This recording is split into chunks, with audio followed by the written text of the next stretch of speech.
गुरुमुखो, जो कहता है मैं बड़ा हूँ और सब कुछ हूँ, वह अहंकारी है और दुखी है। रूह या आत्मा तो स्वयं ही महान है और सब में समान रूप में विद्वान है। अपने से छोटा कार्य करने वालों को देखकर उनसे घृणा करना मलिन बुद्धि वालों का काम है और उनसे प्रेम करना शुद्ध बुद्धि वालों का। हमें तो उनमें रूह या आत्मा को देखना है, कार्य को नहीं। श्री सद्गुरु के प्रेमी से जो ईर्ष्या करता है वह मंद बुद्धि है और सद्गुरु से करोड़ों कोस दूर है।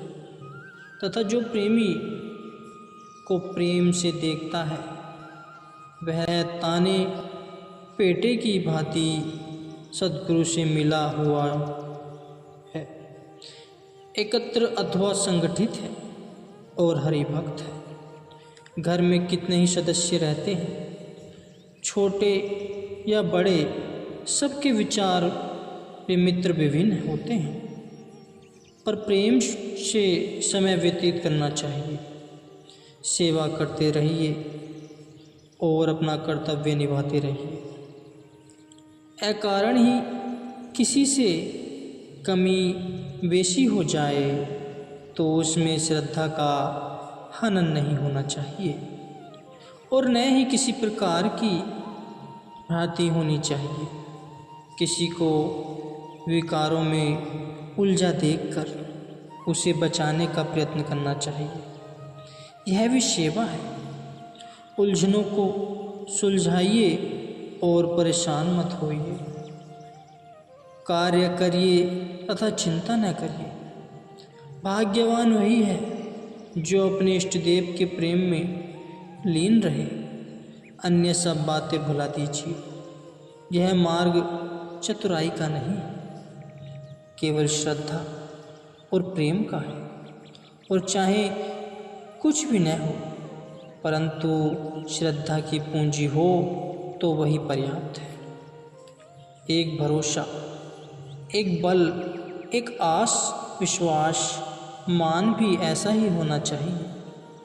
अस अभिमान जाए जनि भोरे, मैं सेवक रघुपति मोरे। वह देखने में चाहे साधारण ही क्यों न लगे, परंतु उसने सब कुछ किया और सब कुछ पा लिया। जितना भी कोई गुरुमुखों से सच्चाई और प्रेम से चले, समझ लीजिए कि उसने सद्गुरु से वही व्यवहार किया। आपा भाव भुलाकर, अनजान बनकर तथा भोले भाव, यह भक्ति मार्ग तय करना है। जिस सेवक को आज्ञा मीठी लगती है उसका कार्य आज्ञा देने वाले भी सद्गुरुदेव स्वयं करेंगे। श्री सद्गुरुदेव के श्री वचनों पर विश्वास करके चलते रहेंगे तो दुख स्पर्श भी नहीं करेगा। ये सेवक, श्री सद्गुरु का गुप्त हाथ तेरे साथ है। तू सदैव हंसता रहे, अर्थात प्रसन्न रहे। किसी समस्या को सुलझाते समय गंभीरता से विचार करना चाहिए, प्रेम हृदय से करना चाहिए। अगर देखा देखी करोगे तो सत्य छिप जाएगा और विपरीत परिणाम निकलेगा। सेवक का यही धर्म है कि श्री सद्गुरु के वचन चेतावनी हेतु चाहे कितने भी कठोर हों, मन के विपरीत हों और समझ में न आए तो भी सत्य करके मानने चाहिए। जब भी सद्गुरुदेव की आज्ञा हुई कि दिल ने तुरंत प्रसन्नता से मान लिया, लेस मात्र भी संशय या भ्रम नहीं हुआ, तो वह सेवक कीट न जाने भृंग को वह कर ले आप समान। अर्थात उस सेवक के पार उतरने में कोई भी संशय नहीं। आत्मिक लाभ चाहे कितने भी शारीरिक कष्ट सहन करके उसके पश्चात हो तब भी सस्ता सौदा है। आपको श्री सद्गुरुदेव के कारण कितने ही लोग प्रसन्न रखते हैं। आपका भी धर्म है कि आप भी ऐसे कार्य करें जिससे श्री सद्गुरुदेव जी आपके ऊपर प्रसन्न हो। जिस प्रकार डॉक्टर तो औषधि देता है परंतु उसे प्रयोग में लाने का कर्तव्य रोगी का है, उसी प्रकार श्री सद्गुरु नाम की औषधि देते हैं तो उसका सेवन करना सेवक का कर्तव्य है। हम जिस मार्ग पर चल रहे हैं उसका नाम है रूहानी मार्ग या परमार्थी पथ। गुरु भक्ति को प्राप्त करने के लिए ही इस मग में पग रखा है और उसी को इसकी प्राप्ति होगी जो मन को गुरुमति में ढालेगा। इस मार्ग में यदि परीक्षाएं न आए तो गुरु भक्ति की नींव कैसे दृढ़ होगी और भक्ति की प्राप्ति कैसे होगी। गुरु भक्ति सार है और मन भक्ति आसार है। गुरुमति रत्न है और मनमति छार है। जो श्री सद्गुरु के वचनों के अनुकूल चलता है वही भक्ति रूपी रत्न को प्राप्त करता है। स्वयं को कुछ न कुछ समझकर श्री सद्गुरु के प्रेम महिमा लवलीन रहना चाहिए। चतुराई दुख रूप है और सत्य वचन सुख रूप है। चतुराई को सर्प तुल्य जानकर अपने आप को उससे सुरक्षित रखें, नहीं तो उसके विष से आजीवन दुख उठाना पड़ेगा। दुख तभी होता है जब सद्गुरु के श्री वचनों में मन को सम्मिलित किया जाता है और उन पर अमल नहीं किया जाता। सुख तभी मिलता है जब श्री सद्गुरु के वचनों पर पूर्ण विश्वास रखते हुए उनका पालन किया जाता है और परिणाम भी उनके आश्रय पर छोड़ दिया जाता है। गुरुमुखो, श्री सद्गुरु के वचन न मानने से प्राय पूंजी समाप्त हो जाती है। अन्य लोगों की प्रसन्नता तो प्राप्त हो जाएगी परंतु सद्गुरु की प्रसन्नता से वंचित रह जाएंगे। सत्य पथ में बाधाएं अनेकों अनेक आती हैं परंतु यह निश्चय कर लीजिए कि सत्य पथिक को हानि कोई भी नहीं पहुंचा सकता। सत्य के उपदेशक की प्रत्येक युग में जय जयकार होती है। सत्यार्थी को निगरानी सद्गुरु स्वयं करते हैं, इसलिए उसे डरना नहीं चाहिए। सच्चे सेवक की प्रत्येक कमी को पूर्ण करने का उत्तरदायी बनना सद्गुरु अपना कर्तव्य समझते हैं। असत्य का आश्रय लेने वाला बाहर से तो प्रसन्न दिखाई देता है परंतु भीतर से वह अशांत होगा।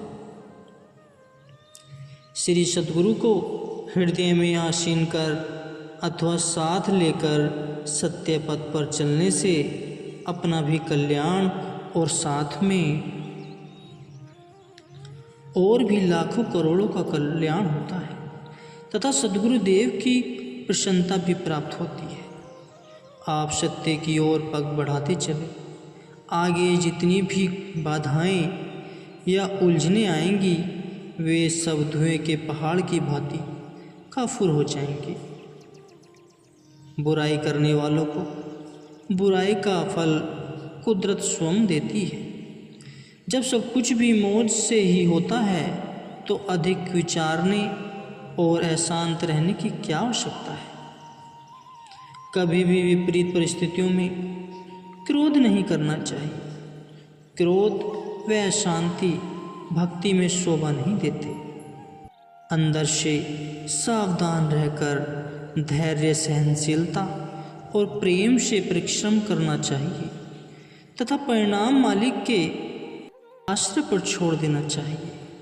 ये भक्ति के गुण हैं। ऐसी भक्ति करने वालों के कार्य मालिक भली भांति करते हैं और उन्हें श्री सद्गुरु के ध्यान के अतिरिक्त और कुछ भी ध्यान नहीं रहता। परीक्षा के समय अपनी अंतर्दृष्टि होनी चाहिए। यह भी उन्नति की सीढ़ी है। रूहानी मार्ग में सेवक को सदैव शिक्षा ग्रहण करते रहना चाहिए। शिक्षा ग्रहण करते रहने से ही मार्ग पूर्ण होता है। भक्ति के तुल्य त्रिलोकी में अन्य कोई सुख नहीं। भगवान श्री रामचंद्र जी ने काकभूषुंडी जी को अन्य सभी सुख देने के लिए कहा, परंतु उसने भक्ति की ही मांग की। मन से नियंत्रण करने से, प्रार्थना करने से और श्री सद्गुरुदेव का आश्रय लेने से ही रूहानी मार्ग पूर्ण होता है।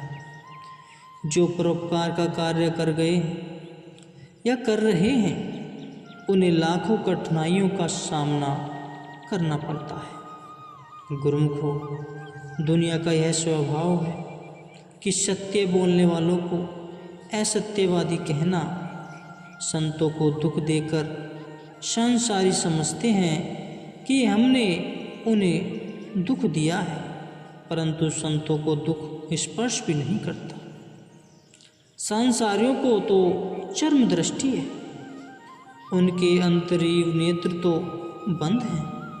संसार तो यह समझ रहा था कि प्रहलाद अग्नि में जल रहा है, परंतु वह तो आराम से बैठा था, क्योंकि उसने सत्य पथ अपनाया था।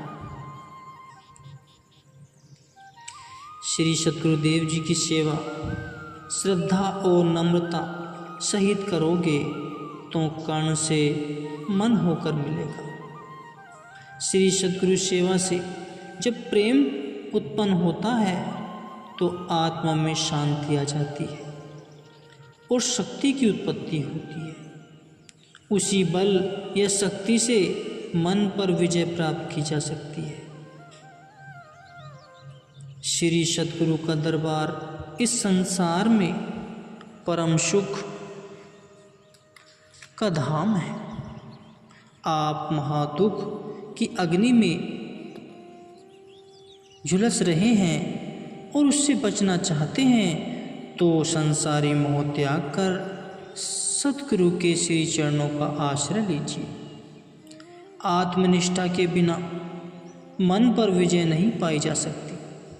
उतार चढ़ाव के झकोलों में घबराइए मत। हे सेवक, रूहानी मार्ग में रहकर रहबर को न छोड़िए।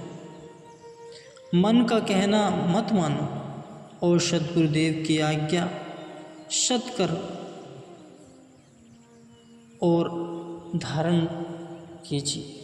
श्री सद्गुरु के ध्यान का शस्त्र हाथ में लेकर और शब्द की धार बनाकर मन से सामना करोगे तो उसमें इतनी सामर्थ्य कहाँ जो आपके सम्मुख ठहर सके।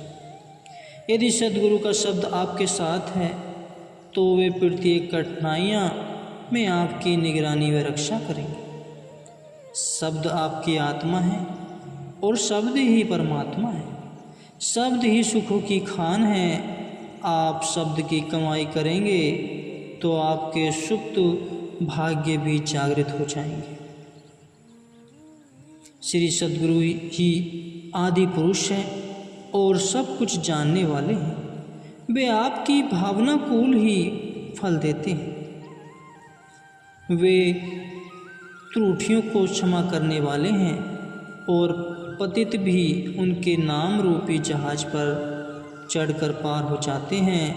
वे चतुराई से नहीं रीझते, परंतु यदि हृदय में प्रेम होगा तो वे आपके पास आए बिना भी नहीं रह सकेंगे और बिना याचना किए ही स्वतः ही आपको सुख प्रदान करेंगे। गुरुमुखो।